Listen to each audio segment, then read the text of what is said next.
Halo, perkenalkan nama saya Rifki Ramadan, biasa dipanggil Rifki. Sudah pada siap menjadi investor yang handal? Tentunya sudah pada siap dong. Sebelum kita menjadi investor yang handal, alangkah baiknya kita tahu dulu apa itu saham, setuju nggak? Di video sebelumnya kita sudah membahas tentang aksi korporasi bagian kedua. Di video kali ini kita akan membahas tentang analisa ekuitas. Tapi sebelum pembahasan, kita intro dulu ya.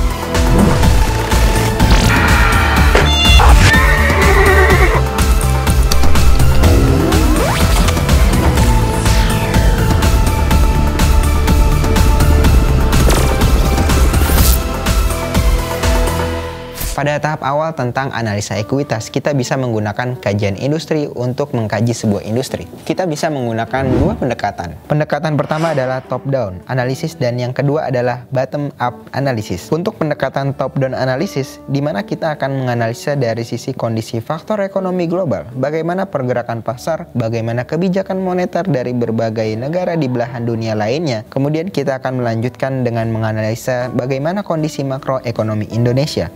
Selanjutnya, setelah kita mengetahui apa sih faktor-faktor yang mempengaruhi pergerakan ekonomi makro Indonesia, kita akan menganalisa dari sisi industrinya, baik itu industri rokok, industri perbankan, maupun industri-industri yang terkait dengan infrastruktur. Sedangkan pendekatan yang kedua adalah bottom-up analysis. Untuk pendekatan bottom-up analysis, kita tidak mendahulinya dengan mempelajari bagaimana ekspektasi pasar ke depan terkait dengan faktor ekonomi global. Tapi kita akan melihat dengan detail dan spesifik faktor-faktor yang mempengaruhi suatu perusahaan dalam satu sektor industri.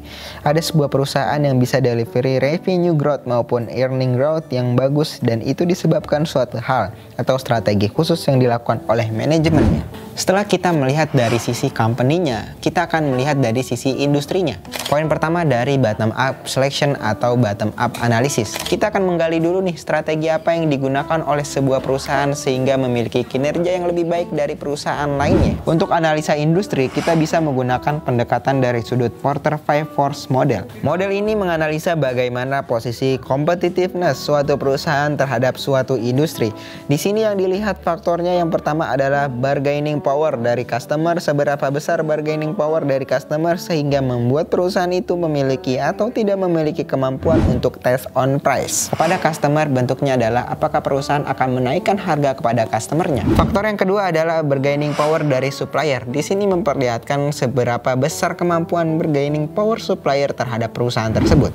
Apabila material yang digunakan oleh industri sifatnya langka, maka bargaining power dari supplier sifatnya tinggi. Yang ketiga, adanya produk substitusi. Ketika terdapat produk substitusi, maka artinya perusahaan itu memiliki persaingan dengan produk yang lain dibandingkan ketika tidak ada produk substitusi. Maka perusahaan itu memiliki kemampuan untuk menaikkan margin perusahaannya lebih tinggi. Kemudian yang keempat, dari sisi trade atau persaingan dengan perusahaan lain di industri sejenisnya. Bagaimana struktur industrinya? Apakah industrinya lebih ke monopoli, oligopoli, ataupun industri dengan persaingan yang sempurna? Untuk analisa industri, kita bisa menggunakan pendekatan industri life cycle. Pada tabel di sini kita bisa melihat ada beberapa tahapan dalam suatu life cycle industri. Tahapan yang pertama adalah ketika masa introduction, di mana perusahaan itu memperkenalkan sebuah produk yang baru sehingga tingkat penerimaan pasarnya masih rendah, sehingga perusahaan berusaha untuk meningkatkan penetrasi pasarnya. Masih dibutuhkan tingkat investasi yang cukup tinggi untuk membuat perusahaan atau produk ini menjadi skala ekonomis, supaya harga jualnya juga lebih terjangkau. Kemudian tahapan yang kedua adalah pada masa growth, di mana perusahaan itu sudah memiliki produk yang sudah diterima oleh pasar sehingga tingkat pertumbuhan salesnya yang cukup tinggi, bisa jadi double digit, dan kemudian tingkat investasi perusahaannya juga cukup tinggi karena perusahaan tersebut harus terus memproduksi barang untuk memenuhi keinginan pasar. Tahapan yang ketiga adalah maturity, di mana pertumbuhan penjualan dari produk tersebut relatif lambat. Kenapa? Karena produk itu sudah cukup lama berada di pasar dan pasar membutuhkan sebuah inovasi atau produk atau jasa yang baru. Pada tahap ini, perusahaan sifatnya hanya memaintain produk dan terus berusaha mencari inovasi inovasi-inovasi produk baru supaya bisa menghasilkan suatu produk portofolio baru untuk berikutnya. Yang terakhir adalah tahap decline, di mana sebuah produk tingkat pertumbuhannya sudah mengalami pertumbuhan negatif.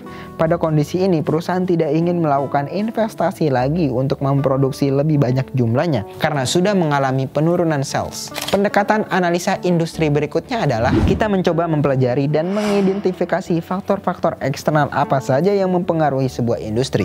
Yang pertama adalah dari sudut makroekonomi. Dari sudut makroekonomi, kita bisa melihat data pertumbuhan ekonomi, perubahan tingkat suku bunga, inflasi maupun pergerakan nilai tukar akan mempengaruhi suatu industri. Sebagai contoh, pada perusahaan yang bergerak dalam sektor industri consumer discretionary, pada tingkat pertumbuhan ekonomi yang rendah, tentunya produk-produk yang berbasis consumer discretionary penjualannya akan mengalami perlambatan. Kemudian yang kedua adalah dari sisi perkembangan teknologi. Perkembangan teknologi sangat mempengaruhi perubahan-perubahan dari suatu industri.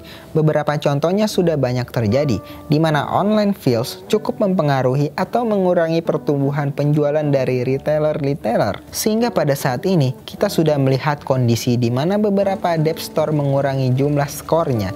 Kemudian dari perubahan teknologi yang bisa kita lihat adalah dari sisi dinamika iklan-iklan, di mana perusahaan bisa mengalokasikan belanja iklan yang lebih besar di sisi sosial media, sehingga kue atau porsi di media seperti media surat kabar ataupun media televisi tidak memiliki suatu pertumbuhan yang pantas. Faktor yang ketiga yang bisa mempengaruhi pergerakan suatu industri adalah faktor demografi. Di sini faktor demografi meliputi distribusi usia, tingkat populasi, maupun urbanisasi. Sebagai contoh untuk distribusi usia, Indonesia merupakan negara dengan tingkat distribusi usia muda yang lebih tinggi dibandingkan dengan usia tua. Sehingga pertumbuhan penjualan untuk produk-produk yang menyasar pada keluarga muda, anak-anak, itu memiliki tingkat pertumbuhan yang lebih tinggi. Sedangkan untuk negara Jepang yang memiliki tingkat distribusi tua yang lebih besar, maka pertumbuhan penjualan produk yang lebih bagus di sana itu adalah produk-produk yang terkait dengan kesehatan dan produk-produk yang terkait dengan leisure.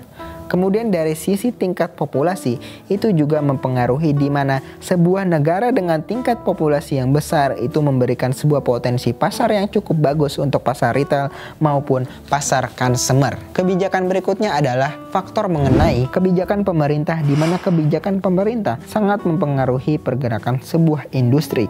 Misalnya, kebijakan pemerintah untuk mendorong tingkat investasi dan iklim berinvestasi di Indonesia.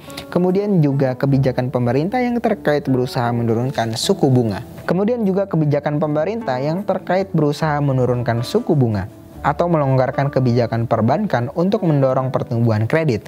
Dan yang terakhir, dari sisi pengaruh sosial budaya masyarakat juga cukup mempengaruhi dari sisi pergerakan industri. Gimana teman-teman, sudah pada paham belum? Kalau belum paham bisa tulis pertanyaannya di kolom komentar ya. Tentunya di sini kita sama-sama belajar tentang saham secara menyeluruh. Terima kasih sudah menonton video ini. Dukung terus channel ini dengan cara like, comment, subscribe channel ini. Sampai berjumpa di kelas saham berikutnya. Terima kasih.